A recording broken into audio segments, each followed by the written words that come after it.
State monitoring સેલની ટીમે લિંબાયત વિસ્તારમાં ચાલતા જુગારધામ પર દરોડા પાડ્યા હતા।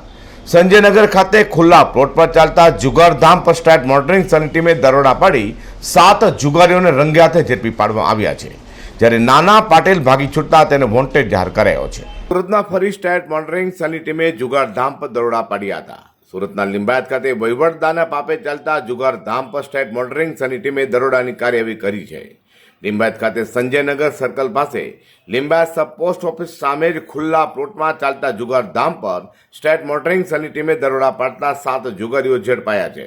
પોલીસે 7 જુગારીઓ નીતિન પાટેલ, રાજુ અખાડે, સંતોષ પાટેલ, મોઇનુદ્દીન કાજી, નીતિન મોરે, પ્રવીણ મહાજન અને આલોક અગ્રવાલને ઝડપી પાડી 44,000થી વધુની મત્તા કબજે કરી હતી। તે જુગારધામ ચલાવનારા નાના પાટેલ ભાગી છૂટતા તેને વોન્ટેડ જાહેર કરાયો હતો।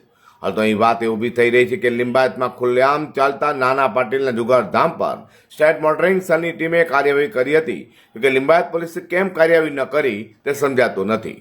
ત્યારે એવી ચર્ચા ચાલી રહી છે કે લિંબાયતના વહીવટદારના આશીર્વાદથી નાના પાટેલ જુગારધામ ચલાવતા હોય, જેથી ત્યાં દરોડા પાડતા લિંબાયત પોલીસ તો શું બ્રાન્ચોના પણ હાથ ધ્રુજતા હતા।